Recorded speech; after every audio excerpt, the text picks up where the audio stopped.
그 배아가 선천적으로 이상이 있거나 혹은 자궁에 이상이 있어서 제거하는 것을 일반적으로는 말한다고 말해요. 자기 아기를 그 엄마가 죽이는 거예요. 옛날에는 그게 강요로 이루어진 게 많았는데 이제 스스로가 수술대로 갑니다. 산부인과 찾아서 내 아기를 죽여달라는 거예요. 왜냐면 나는 행복한 인생을 살아야 되기 때문에. 내 뱃속에 있는 자녀를 내가 없애는 작업을 하는 겁니다. 우리가 태어날 수 있었던 이유 중에 하나는 우리가 낙태되지 않았기 때문에 그런 거예요. 성경은 태아가 수정되는 순간부터 완벽한 인격이라고.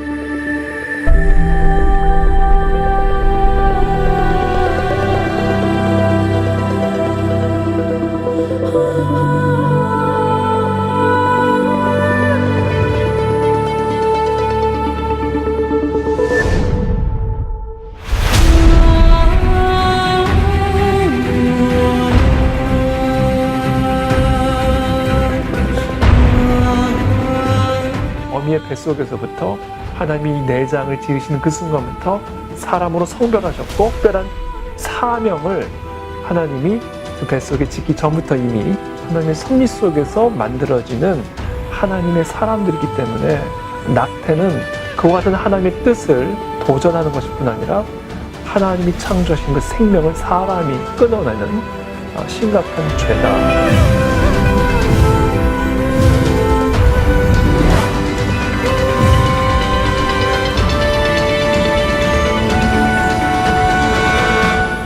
먼저 산부인과 의사는 제일 중요한 일을 합니다. 생명이 그 엄마 뱃속으로 나오는 그 현장에 바로 옆에 있는 것이죠. 얼마나 신비로운 일이고 얼마나 경이로운 일이고 살아있는 아기가 나오는 거예요.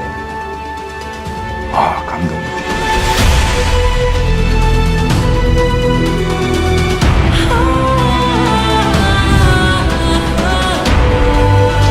하나님은 예정하셨던 그 생명을 내가 몰라서 죽었어.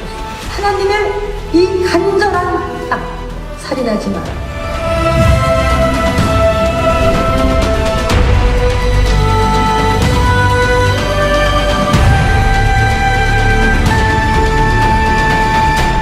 이제 1973년도에 로 vs 웨이드라는 미국 대법원 판결인데요. 미국 전역에서 이제 낙태가 합법화되는, 엄마는 미국의 국민이다. 사람이기 때문에 미국 헌법의 권리를 보장받는다. 엄마의 뱃속에 있는 아이는 아직 사람이 아닌 세포에 불과하다. 사람이 아닌 태아를 낙태할 수 있는 권리가 사람인 미국 국민인 어머니의 권리를 위해 보장되어야 된다.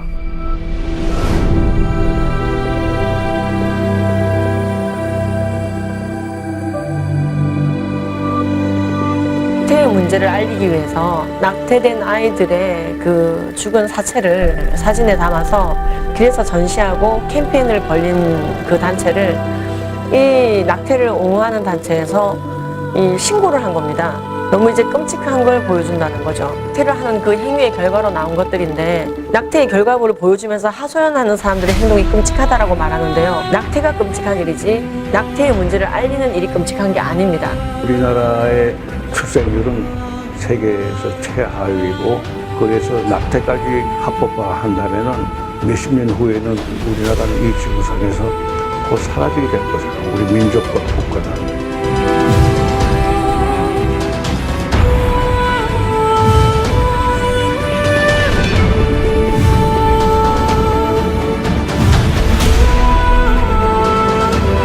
시대 부모님들 그리고 많은 지도자들, 특별히 우리 교사들이 우리 자라나는 청소년 세대들에게 올바르고 건강한 성교육과 성가치관을 심어줘야 되고요. 낙태는 당장은 짐을 더는 것처럼 보일지 모르지만 태아에게뿐 아니라 나 자신에게도 씻을 수 없는 큰 상처가 될 거라는 거.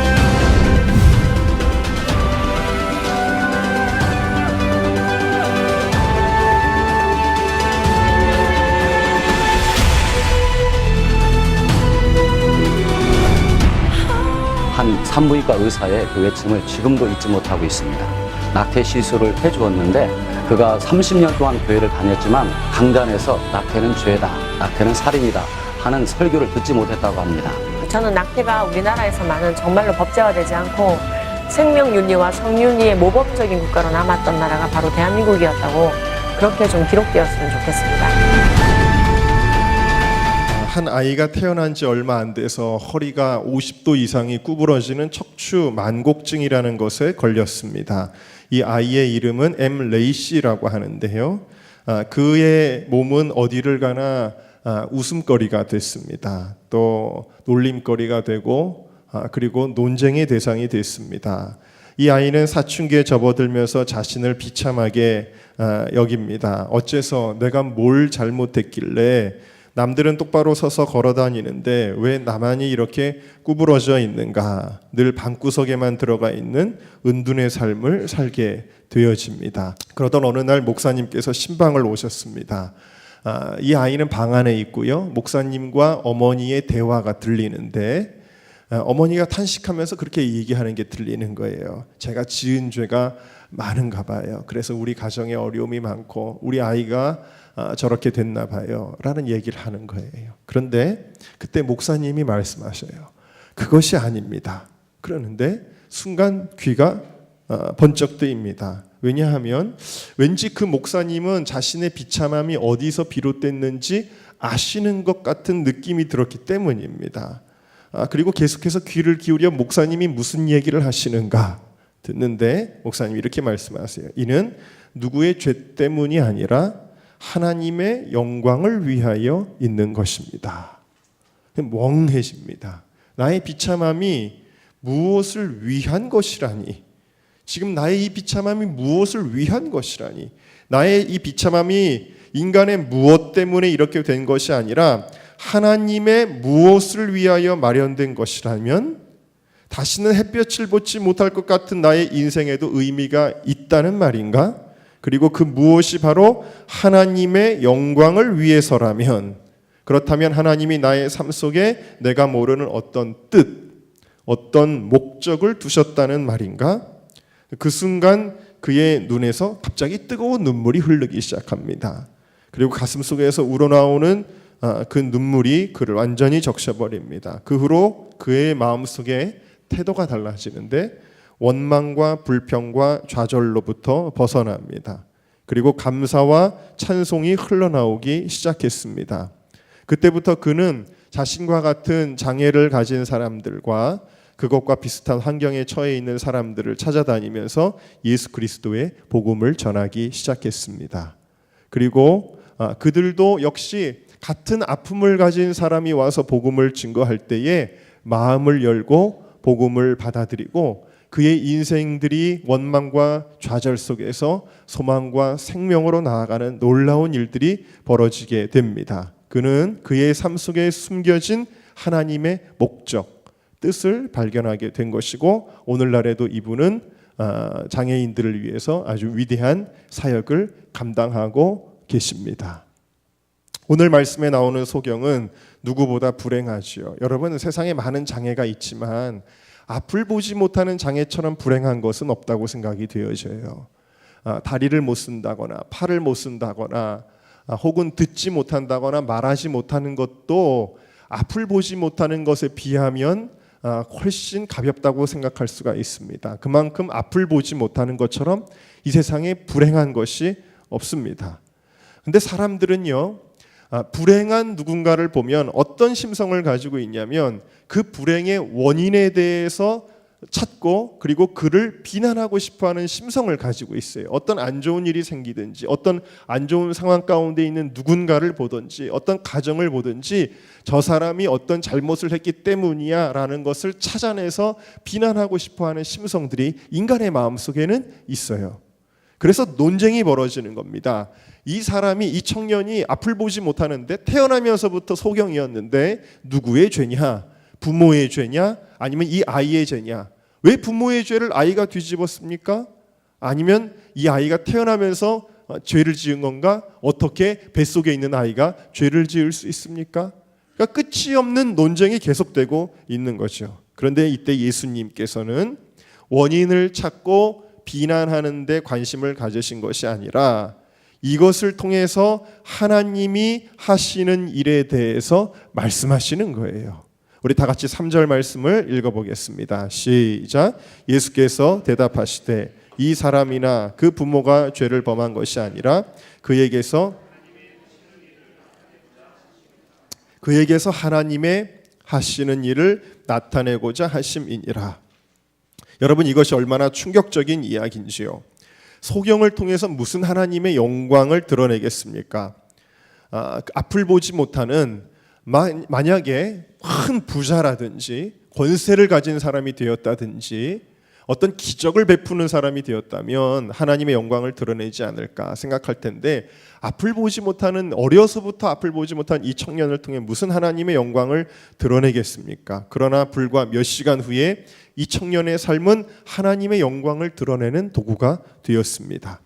인간이 할 수 없는 영역의 일이 일어나는데 앞을 보지 못하는 이 청년이 눈을 뜨게 되어진 줄로 믿습니다. 그랬더니 사람들이 하나님께 같이 영광을 돌리는 것이 아니라, 과연 이 앞을 보는 청년이 전에 길거리에서 구걸하던 그 청년이 맞느냐, 다른 사람이 아니냐, 혹은 원래부터 눈을 볼 수 있었는데 여태까지 쇼한 것 아니냐, 못 보는 것처럼 도저히 있을 수 없는 일이다. 그리고는 부모에게 찾아갑니다. 그리고는 이 청년에게 찾아갑니다. 그러면서 네가 예수를 통해 눈 떴다라고 말하지 말라고 협박을 합니다. 하나님께만 영광을 돌리라고 이야기합니다. 사실은요, 여러분, 예수님이 하나님이세요. 예수님께 영광 돌리는 건 하나님께 영광 돌리는 것인데, 그들은 하나님께 영광을 돌려야지 예수께 영광을 돌리지 말라고 논리적으로 되지 않는, 하나님 예수가 누구신지를 모르기 때문에 그런 이야기를 하죠. 그러나 이 청년은 이제 출교당해야 되는, 출교라고 하는 것은 이 동네에서 완전히 쫓겨나서 굶어 죽어야 되는 걸 의미하는 거예요. 그런 위기 가운데서도 굴하지 않고 예수께서 내 눈을 뜨게 해주셨으며, 내 눈을 뜨게 해주신 것은 하나님께서 경건한 자의 기도를 들으시는 분인데, 그가 하나님의 아들이심을, 메시아이심을 그는 암시하며 주님께 영광 돌리고 있는 것을 보게 되어집니다. 여러분, 그 스스로도 내가 하나님의 영광을 돌린다 생각하지 못했을 거예요. 그러나 하나님은 그 낮고 작은 자를 들어서 주님께 영광을 돌리게 하셨던 것이죠. 여러분, 오늘 우리는 나 자신의 모습을 보고 나의 처지를 보고 실망하거나 부끄러워할 때가 많이 있을 것입니다. 내게 없는 것, 내가 감추고 싶은 것, 나의 약점, 나의 불행한 어떤 면들, 나의 어떤 고질적인 문제들, 이런 것들 때문에 항상 불만족해하고 실망스러워하고 비참하게 느끼는 그 어떤 것이 있는지 몰라요. 그러나 바로 그 비참함이 무엇 때문이 아니라 무엇을 위하여라면 여러분은 그것을 믿으실 수 있겠습니까? 그리고 그것이 하나님의 영광을 위한 것이라면 그 하나님의 계획과 섭리를 여러분들 믿을 수 있으신가요? 제가 예전에도 설교 때 언급을 했었지만, 제 제자 중에 제가 아주 아끼고 사랑하는 제자들이 있습니다. 부부가 됐어요. 청년 때부터 이제 사귀다가 이제 결혼을 했습니다. 결혼을 했는데 양수검사에서 일찍이 이 아이는 기형이 의심된다, 가능성이 있다라는 판정을 받았고, 의사는 무조건 아이를 치유하고 그렇게 권면을 하였습니다. 그러나 하나님께서 주시는 생명은 그렇게 할 수 없습니다. 믿음으로 고백하고 또 기도하며 나아갔습니다. 저도 함께 기도해 주었습니다. 하나님이 기적을 베풀어 주시면 의사가 기형이라고 해도 건강한 아이를 낳을 수 있지 않겠니? 저도 함께 기도하며 나아갔습니다. 그러나 이제 아이가 점점 배가 불러오고 아이가 커갈 과정 가운데서도 그 상태가 나아질 기미는 보이지 않았습니다. 의사는 뭐라고 이야기했냐면, 마지막에 출산을 앞둔 그 시점에 아이가 태어나도 몇 시간 못 삽니다. 이런 아이는 태어나자마자 죽습니다. 그러니 아이가 태어나자마자 저희가 조치를 해서 이 아이를 고통 없이 보내주겠습니다. 그렇게 이야기를 했어요. 아마도 무슨 약물 같은 거를 투여해서 아이를 죽이겠다라는 이야기였겠죠. 근데 그 이야기를 들었을 때 또 한 번 상처를 받습니다. 이 아이들이. 그럼에도 불구하고 아닙니다. 우린 이 아이를 끝까지 최선을 다해서 살릴 것이고 키울 것입니다. 이야기를 했습니다. 그래도 기적이 일어나길 바랬어요. 마지막 순간까지도 아이가 건강하게 태어나기를 바랬어요. 그러나 그런 기적은 일어나지 않았습니다. 아이는 온전치 못한 모습으로 태어났습니다. 다만 기적이 일어났다면 의사의 생각과는 달리 이 아이는 1시간이 지나도 2시간이 지나도 하루가 지나도 이틀이 지나도 일주일이 지나도 2주일이 지나도 아이는 죽지 않았습니다.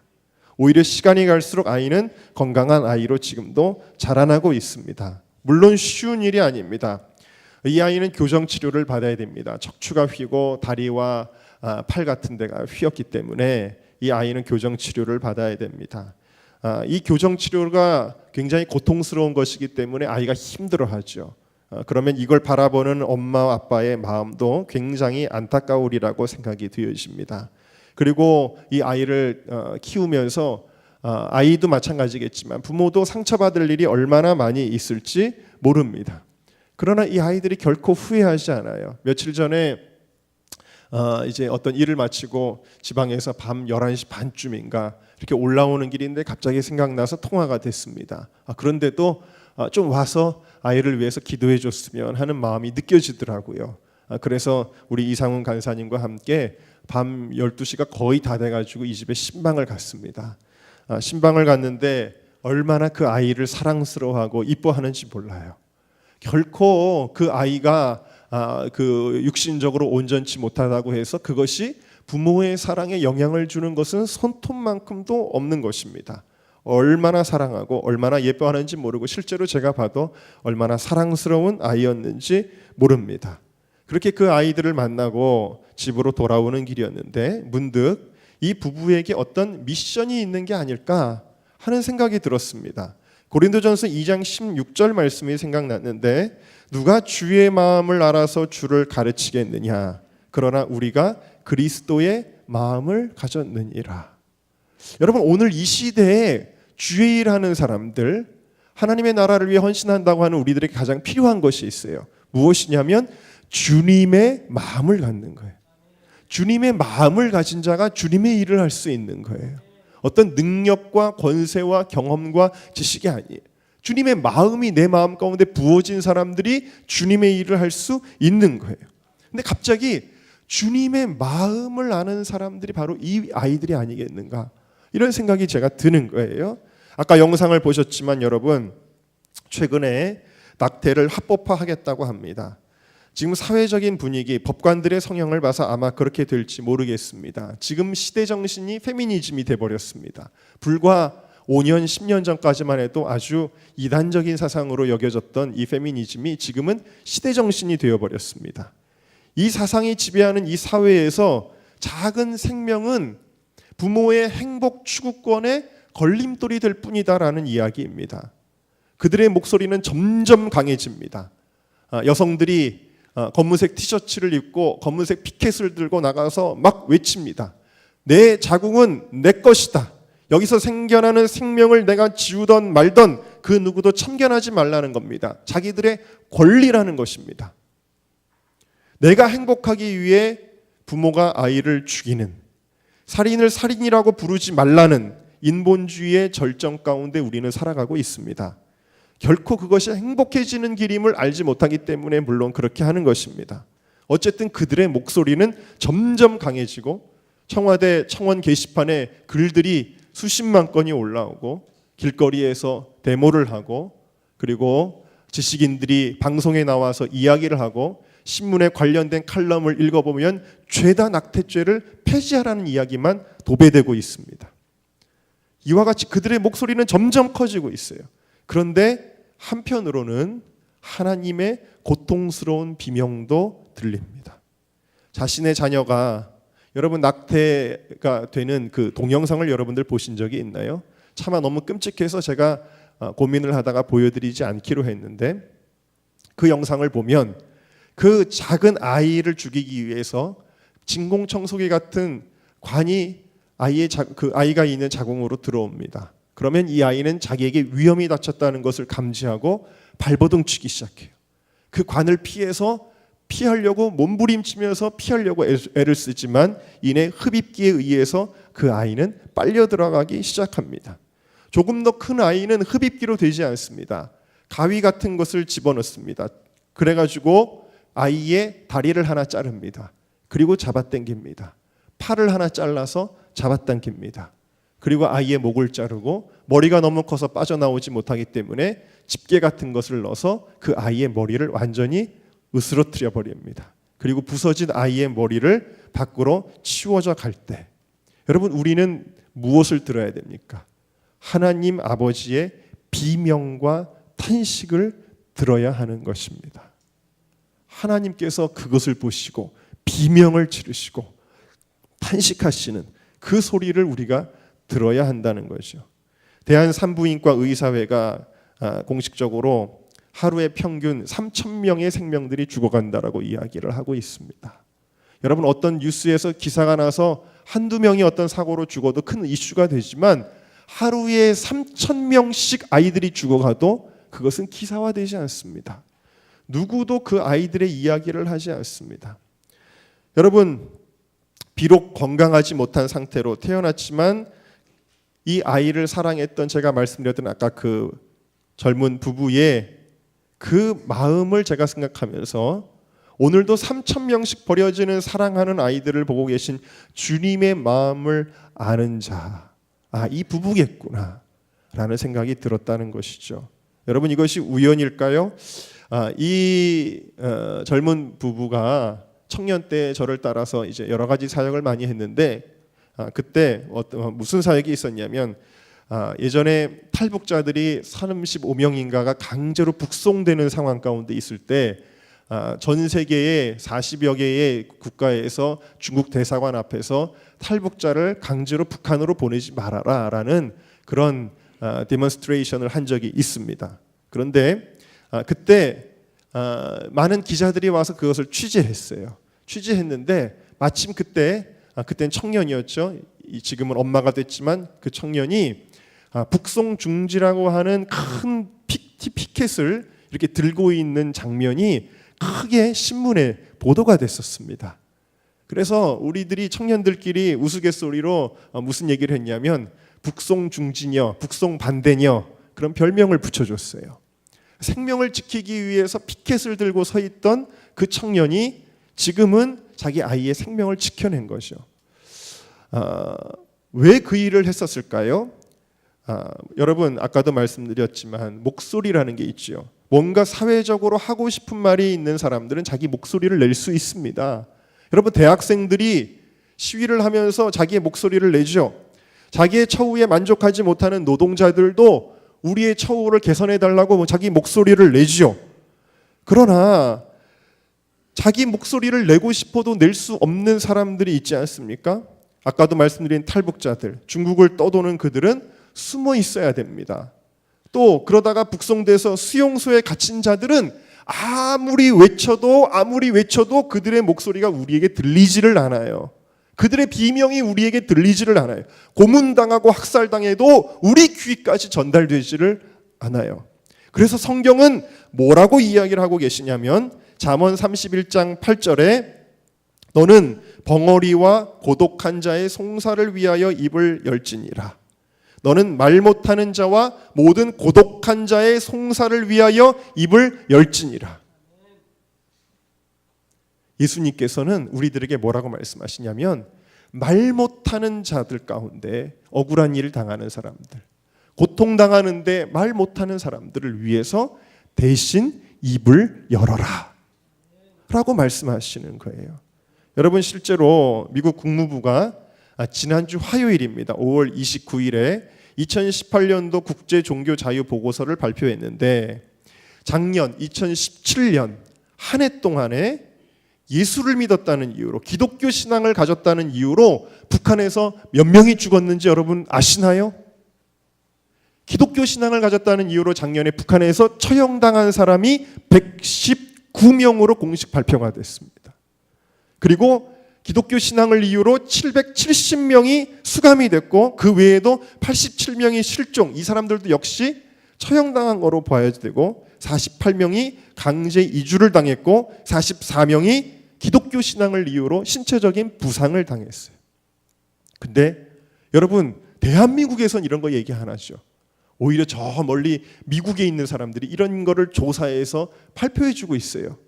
말 못하는 그들을 위해서. 제가 지난주 목요일에 우리 청년 워십에 갔을 때 한 흑인 청년이 와서 집회를 참석하고 그리고 자기가 하고 싶은 이야기를 발표를 하는 걸 들었는데, 북한에 있는 동포들을 위한 인권 운동을 하기 위해서 대한민국에 와가지고 한국말 배우고 사역하고 있더라고요. 엉뚱하게도 대한민국 사람들은 침묵하는데 외국인들이 이야기해주는 그런 안타까운 모습을 볼 때가 있습니다.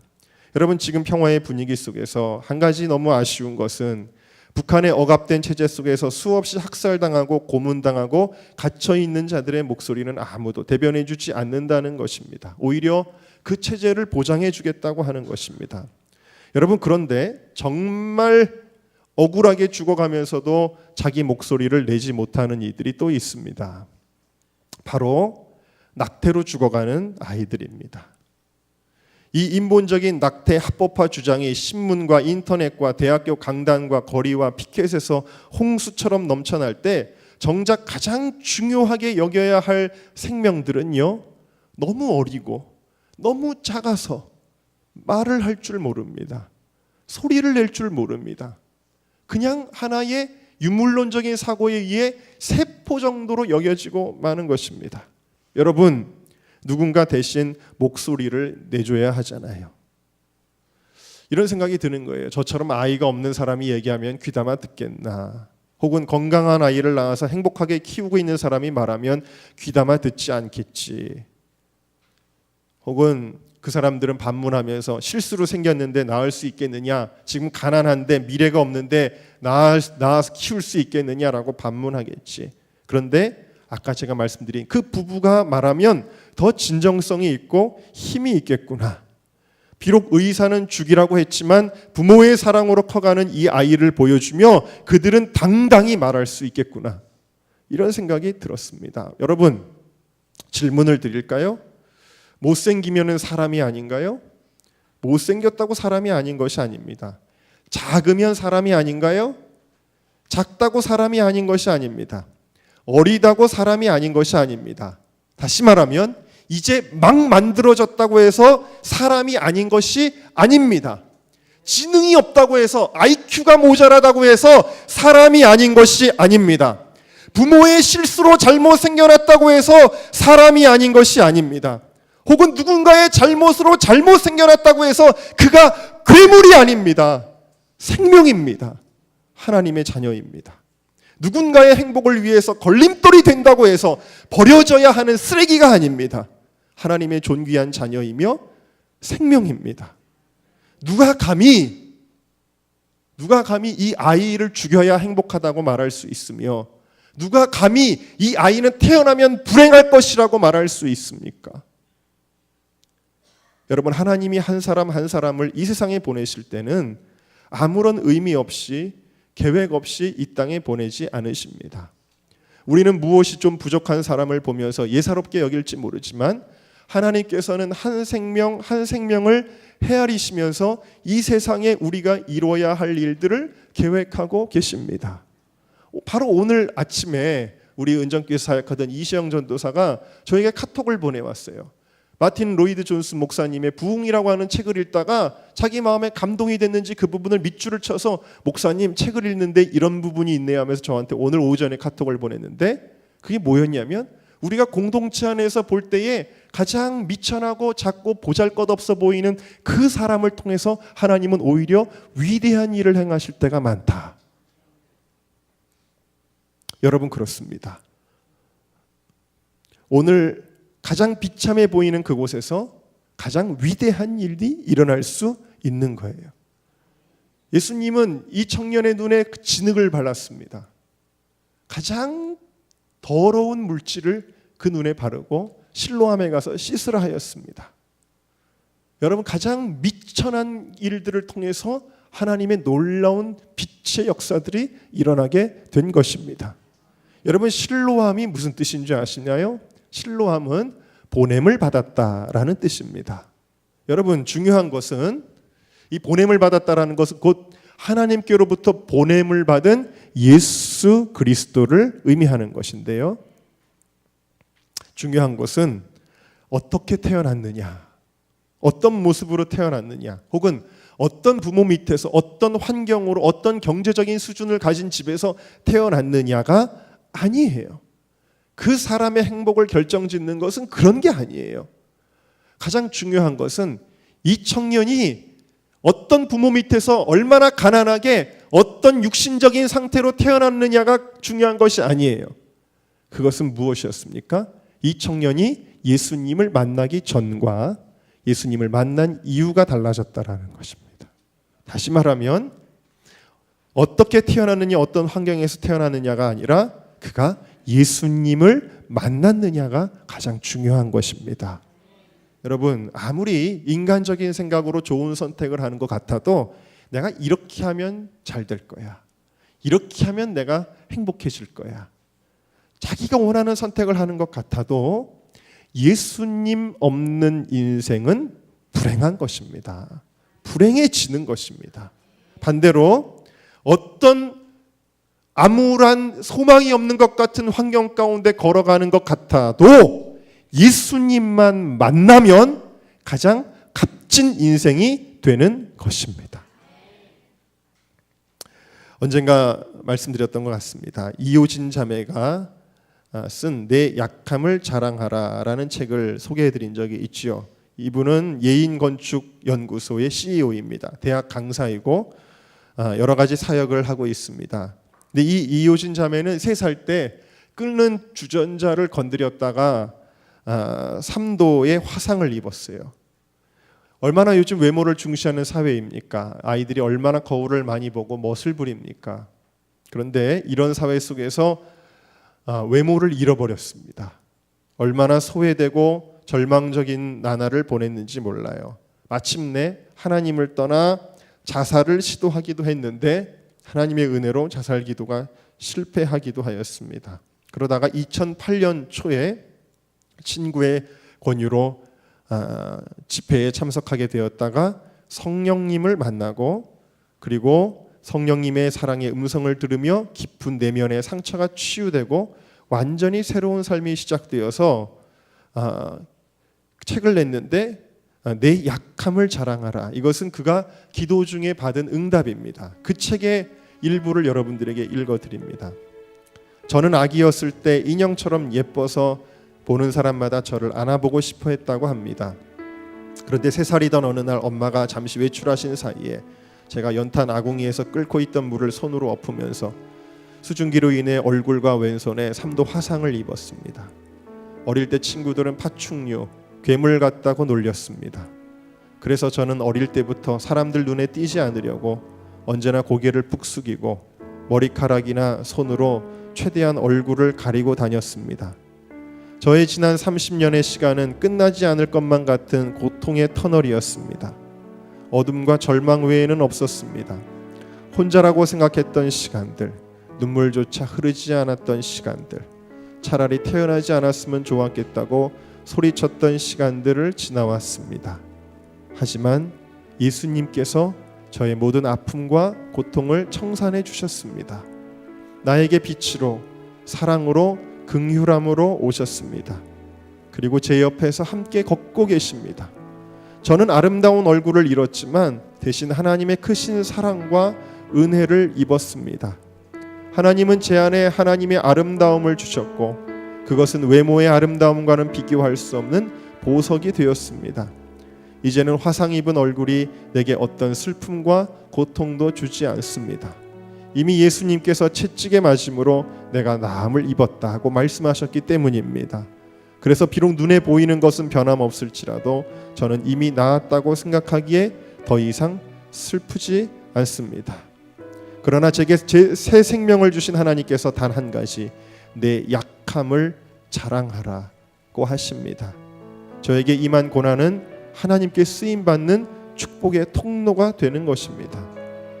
나는 다시 태어나도 하나님의 선택받은 자녀로 태어나고 싶습니다.